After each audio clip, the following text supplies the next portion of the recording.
Hello and welcome to the next episode of Quiet Landscapes podcast. And in this episode, I'm talking with Justine Ritchie, who is based in the Northwest Highlands. Her work is inspired by elemental landscapes and seascapes of the Highlands and Islands.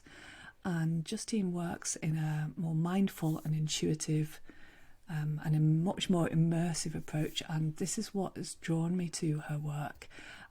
I think all of those words, mindful, intuitive and immersive, which are written on her website, just capture my attention, and I just get completely lost in those words. I think it's just wonderful. So I was really interested to talk to Justine a little bit more about her photography. So thank you for joining us, Justine. Thank you. Good morning. Good morning. It's a cold morning here. We have a little bit of frost. I think there's some snow on the way as well. Anyway, so can you just give the listeners a little bit of background about your photography? Are you a full-time photographer? How long have you been in photography, etc.? Okay.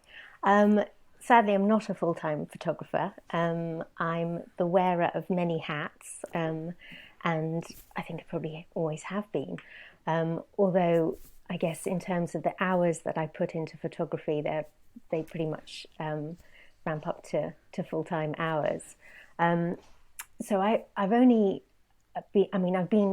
using a camera for many years, and I think initially a camera was a way of recording my travels and adventures, from my youth onwards, and it didn't become an obsession as such until a few years ago, about 10 years ago actually, and I was living in New Zealand, and I lived there for 4 years and became totally obsessed by the wonderful landscapes out there, and spent more and more time behind my camera.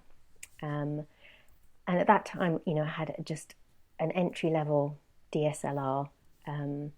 Prior to that, I'd used film. And I didn't really know how to use the settings or anything, and became more and more sort of obsessed with spending time outside. And then when I came back from New Zealand, I decided, right, I really want to learn how to do all this properly. So I just signed up for a local adult education course in photography. And I spent 3 terms getting to grips with, the exposure triangle and all the technical side of how to use my camera on manual, so that I could use it obviously more creatively. And then that was it really. I just spent, I think, because my style of learning is very much visual, kinesthetic, I needed to be out there in the field experimenting with settings and doing all that. And just it's been a big learning curve, and experimenting and doing different styles of photography. So that's where it came from initially. And I think when I used a camera just to kind of record travels and adventures, I was very much, outdoors, connecting to the landscape physically anyway. And I was often in places where I would need to be using the camera at very sort of different angles than you would normally be shooting anyway, because I'd be crawling through cave systems or up a rock face, or going down rapids, and trying to document what I was doing. And so I think that those early connections to the landscape, and being able to notice things that otherwise I wouldn't normally have seen, stood me in good stead for later on, when I became when I took it more seriously and wanted to focus on sort of wild landscapes in particular. Yeah, I think one of the things that you mentioned at the beginning there was about the technicals, and we were chatting earlier about how this podcast is a very non-technical photography podcast, and a lot of the people that I'm speaking with are less concerned about the technicals and more concerned about the emotive or the reasons or the mindful aspects behind photography. And but I do think, and you quite rightly pointed out, you need to get to grips with those technicals first so that you can use the camera in a creative way. And I think a lot of people battle with that, don't they? But spending that little bit of time at the beginning stands you in good stead then, doesn't it? Does that make sense to you? Absolutely. I think, getting to know your camera is essential. And then you can really use it to, and explore different ways and have that more immersive approach. So I'm certainly not settings led at all. I don't go out, thinking, right, okay, I'm going to put this on f16 and whatever. I do it very, very sort of intuitively and an experiment. I break the rules totally. I'm probably the most, I wouldn't say I'm a traditional landscape photographer in that, I have very minimal kit.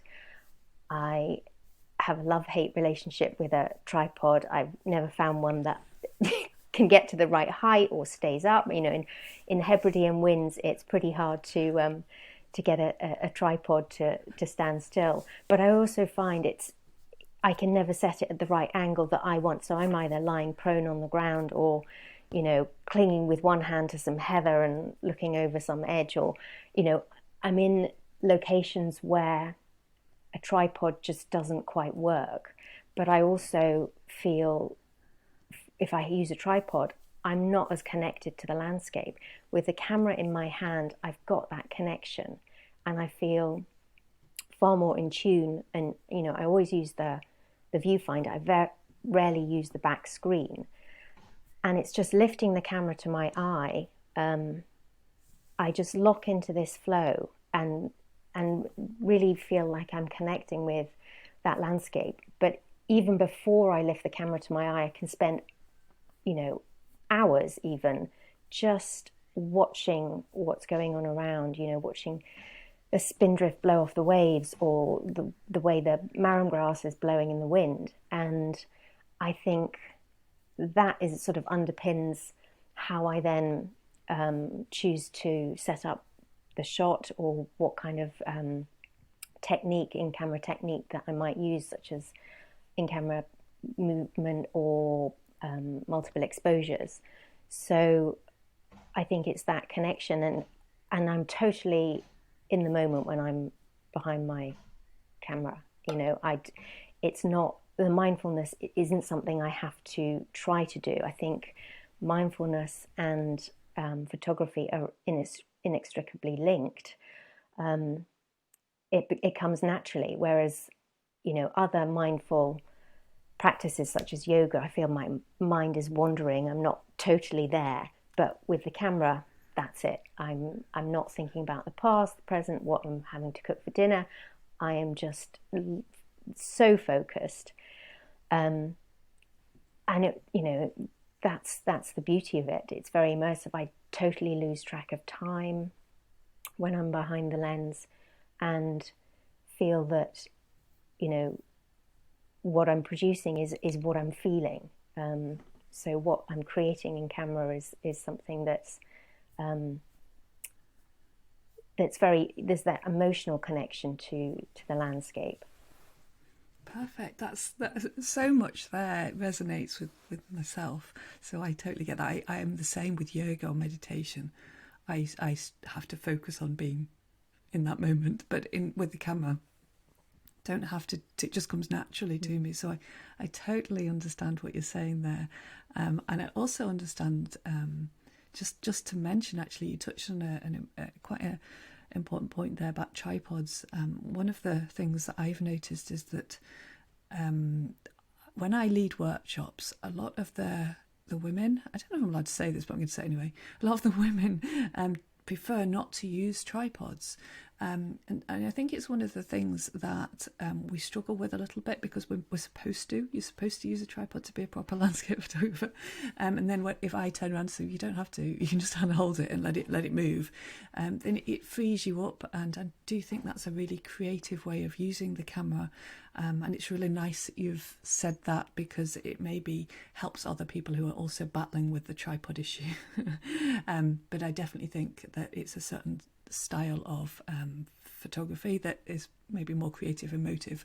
Saying that I use tripod, so that's not set in stone. It's just I just wanted to mention that, and I can see how you work, because you're doing a lot of ICM, multiple exposure. I do a lot of unintentional camera movement in the Hebrides because I'm using tripods, and as you said, the Hebridean winds are fierce. So sometimes the camera's moving on the tripod anyway. So we just let that be almost. But I can just imagine you lying in the grasses and being free with your photography. It's amazing. I feel really excited. I think everybody should go and check out Justine's website and Instagram account. Because the images that I see, and I've been watching you for a little while, because when I saw your work, it just felt very soft and gentle and connected and deep, but softness, I think, is one of the things, and you seem to be able to do that over and over again with various techniques. So it's really lovely to hear about your work. I just wanted to ask you about where when you were living in Eigg. Now that's when I first noticed you, because you were living on Eigg, and Egg's a incredibly remote and beautiful place. It's also quite, I suppose, hard to live there. But I was just interested as to why you were there and how you came to be there, and did you enjoy your time there? Eigg, yes, Eigg is a very, very special place.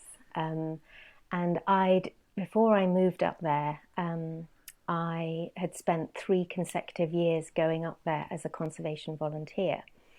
And in those times, each time I'd gone, I'd spent slightly longer. So the first time I went, I spent probably about 2 weeks.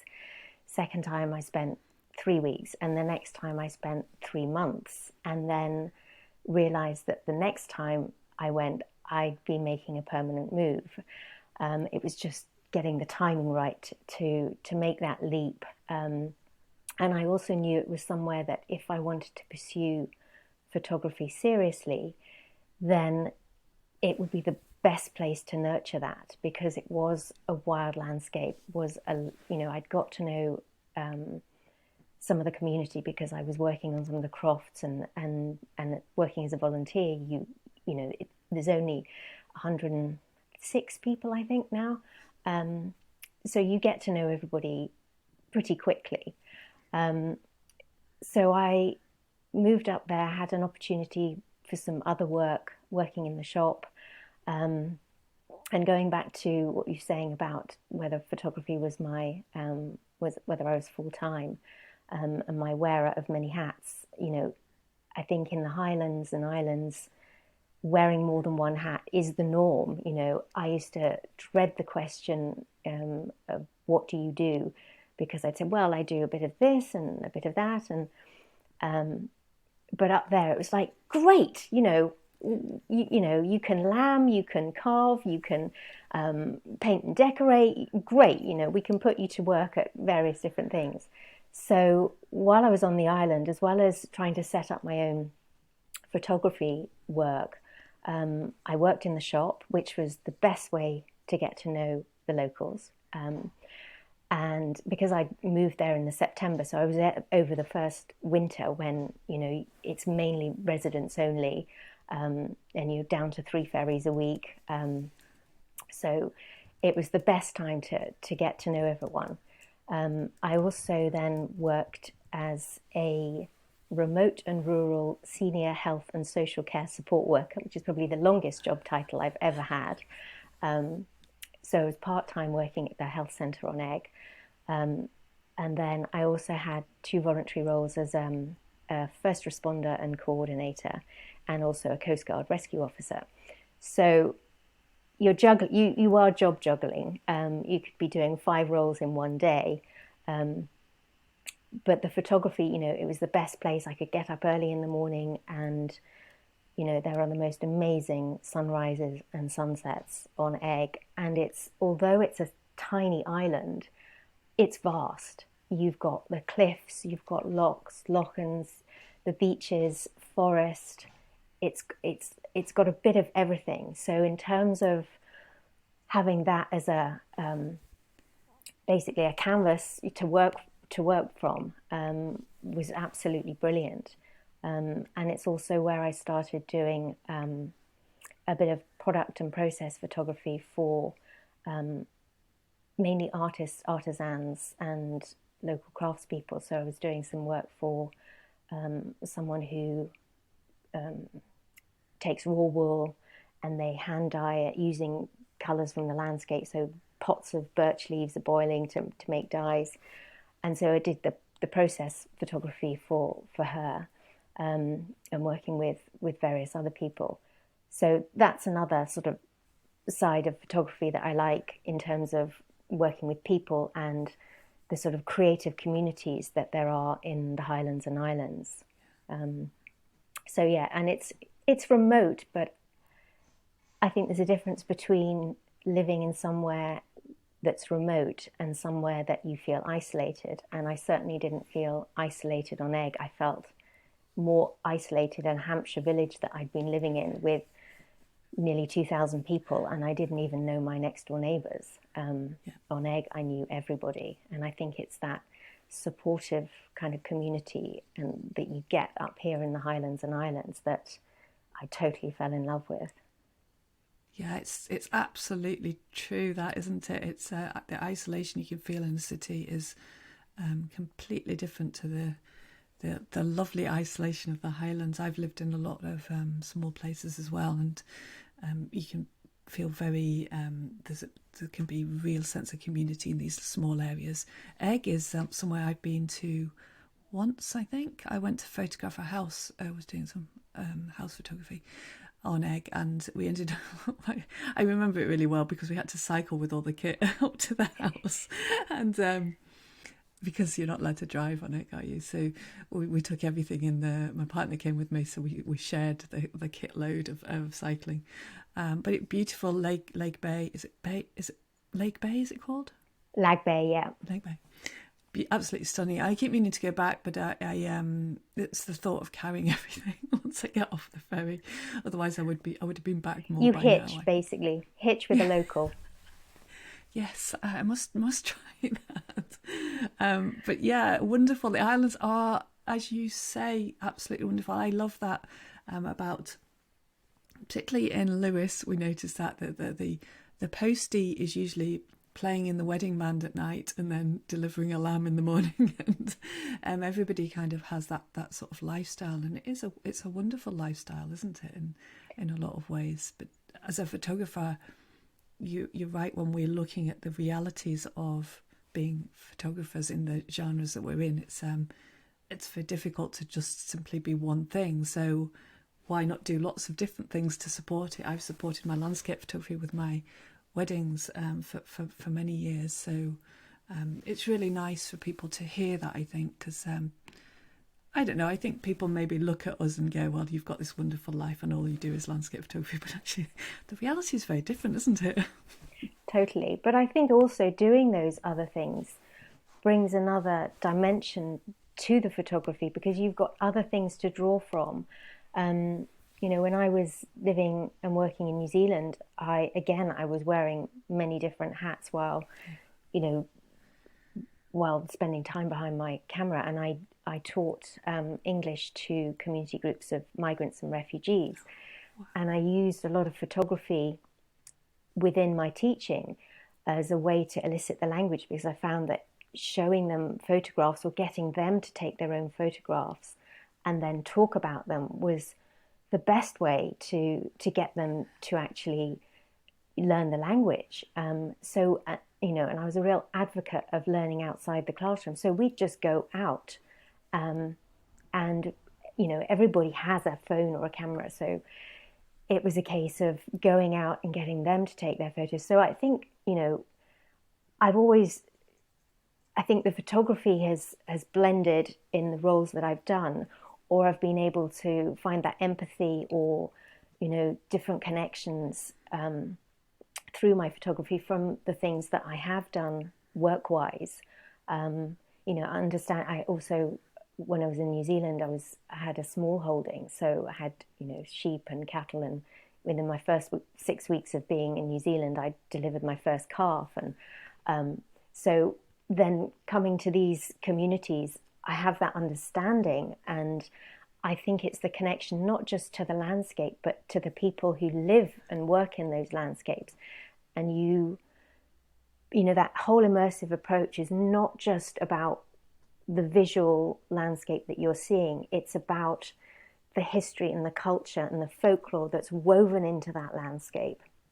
And I think having an understanding of that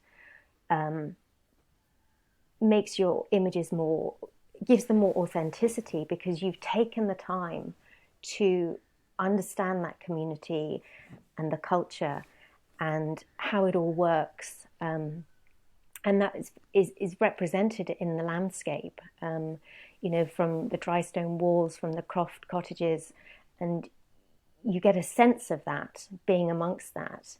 And I think it's being able to, there's that invisible kind of weave of the culture and history, again, alongside the more tangible physical aspects of the landscape. So, and it's a privilege to be able to have lived in a place and inhabited somewhere, and made those connections. And that's ongoing. I'm still learning, I'm still finding things, I'm still discovering, the moment, I'm interested in rocks and finding all these different patterns of lichen on the rock. So, my focus is very much on the landscape and how things got there, and just the beauty of that. And I hope that comes across in my work, in that, there's a sense of place and that spirit of place that is embedded in the images. Yes, I think you've just articulated something that I've been trying to figure out in my head for quite a long time, actually. And somebody asked me the other night, I was doing a camera club talk, and they asked me, are you interested in, I can't remember where, I think they said Iceland and some other places. Are you interested in photographing these places? I was like, no, not really. I maybe if there was amazing waves there, I would give it a go. But to me, Scotland for me is somewhere that I have these connections with, and I have this depth of understanding about. So the photography is born from that. So if I was to go to somewhere, maybe let's say Greece, I don't have that understanding. I don't have those connections. So it doesn't mean as much. So that what you just said there, it starts to make sense of that. I have a lot of now connections with communities on the Hebrides, and a real deep love of the landscape, and that's where the images come from. So that really helps. I wonder if other people can think of that as well. So the listeners, if they're thinking about what they love photographing, it's probably because you've got connections. Is that right? Does that resonate with you? I think it definitely helps in that it gives it more of an emotional connection from my point of view when I'm creating that image, because I'm feeling it more, and I've taken the time to understand, and also I've got this wonderful book about the Gaelic place names that are on the maps, and they are so revealing, and the Gaelic language is so expressive of place names. And I think the Gaelic translation for wind is breath of the skies, which I think is utterly beautiful. And when you think of it like that, and I'm poring over these maps of my local area, just because there's my own personal interest in where I'm now living, and just trying to find out. There's a little burn that I've been doing a study on, which absolutely rages after the rain's been. And it's called Blacksmith's Burn, and there's a Gaelic name, Alt Gobain. I probably pronounced that completely incorrectly though. And, it's just that, again, knowing that obviously had a link in the past to a blacksmith forge, is, for me, it's really interesting, and it adds another dimension. It's not just another burn in the hillside. There's something, it has a historical connection. And there's so much history in Scotland, isn't there? It's just filled with it. Do you have so you're living at the moment in Leckmelm, which is actually very close to where I used to live for many years, so I know the area really well. I know the farm, but have you just bought a house, is that right? Yeah, I've just bought an old croft cottage that needs complete renovation, and it's the highest dwelling on the lochside, so there's not even any vehicle access up to it. So you're talking about remote and rural living. Yeah, I've picked I've picked an interesting spot. So to get up to the cottage is a hike up the hillside, up adjacent to a gully. It's a beautiful walk, but it just means that everything that I move up there has got to be carried on my back or put in a power barrow and steered up there. But the views are to die for, and as a photographer, it means I'm perfectly placed between higher ground or the shore, and that's where I'm happiest, between the mountains and the sea. So yeah, that's where I'm hoping to create a little studio up there for my work, and I think at the moment I'm not getting very much work done on the renovation side of the house, because I go up there and I'm just totally captivated by, I'm just watching the light and the clouds drift and the patterns on the loch, and it's just, stunning, absolutely stunning. It will be nice one day up there, and it will be hopefully habitable. Will there be a road up to it then eventually, or will you just keep... Everybody keeps asking me that, and I think in some ways it might spoil it. I quite like the fact that there is this beautiful walk up to it, and I just hear the sound of the burn as I'm walking up. And to put a track in would be convenient, particularly when I'm trying to work out the logistics of how I'm going to get building materials and things up there, or even people to help me, so that could be a challenge. But on the other hand, I quite like the fact that, I think also historically it was built, up there without a track, and there was a croft there, and the land was worked. So I'm in two minds, and it's very, very costly. I think I'm going to need to spend what I do have, and any savings that I then accrue on just doing the basics first. So a track will be way down the line. That's incredible. I don't know anybody who lives quite so off the beaten track.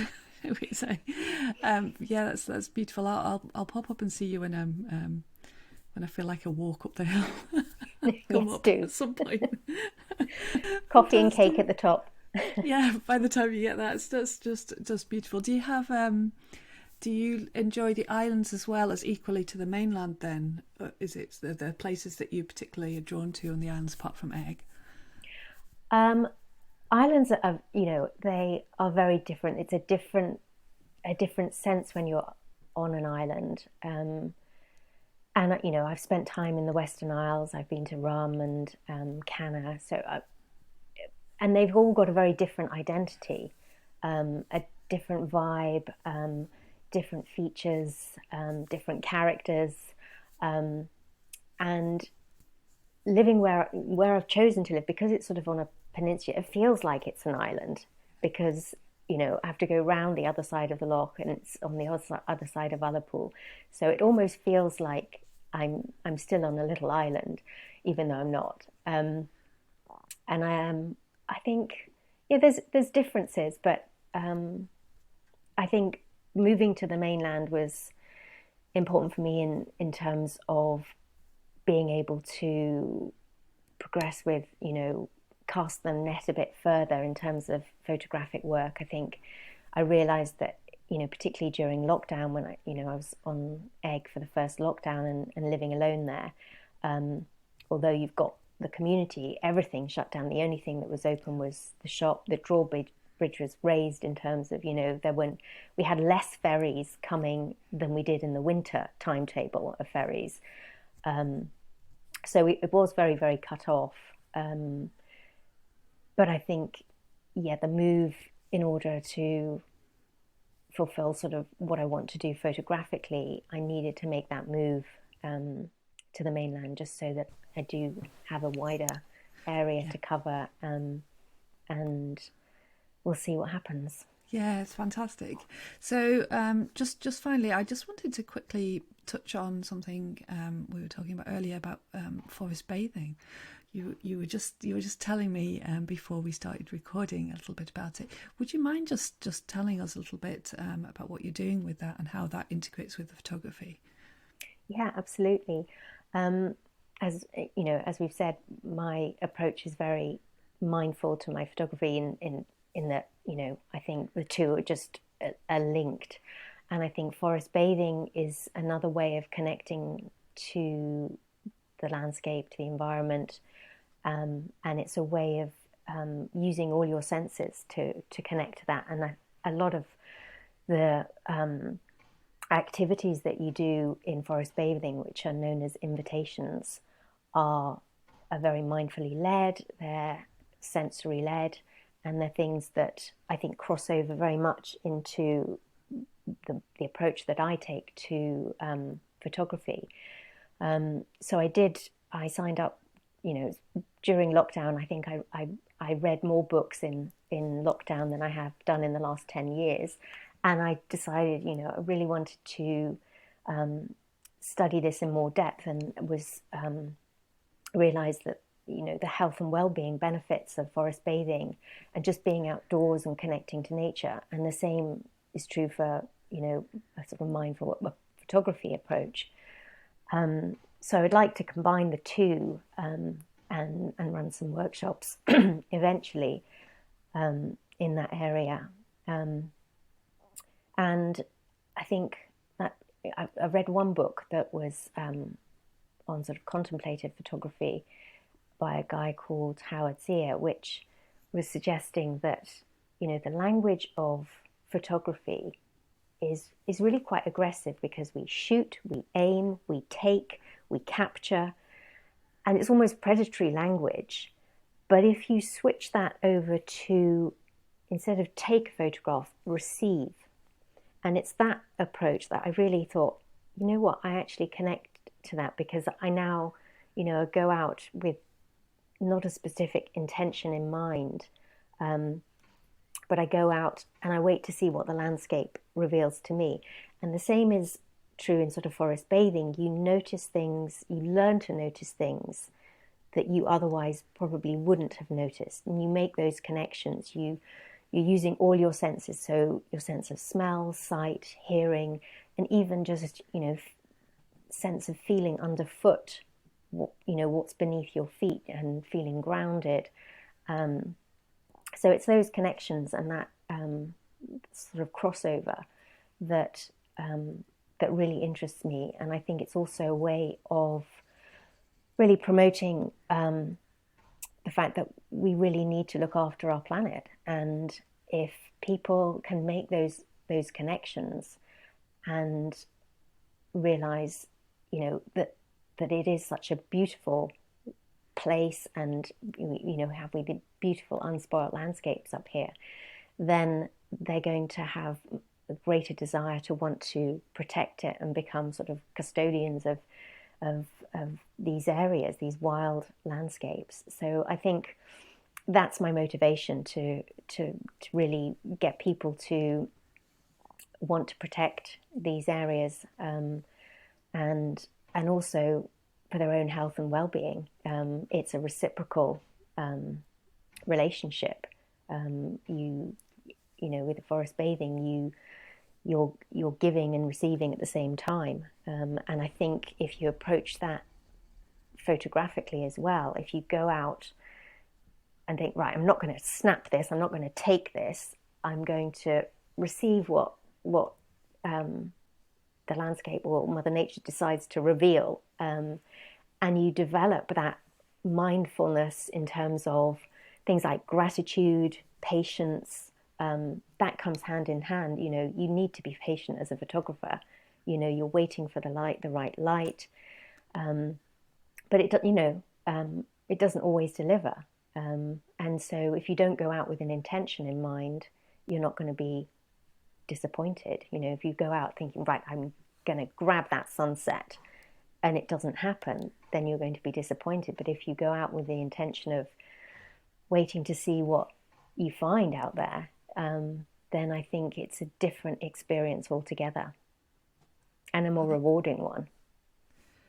That's wonderful. I feel calmer listening to you. So it's been lovely to speak to you, and I think it'd be very interesting to see if you're going to do any sort of mindful workshops in the Highlands of Scotland, because that would be very interesting to a lot of people, I think.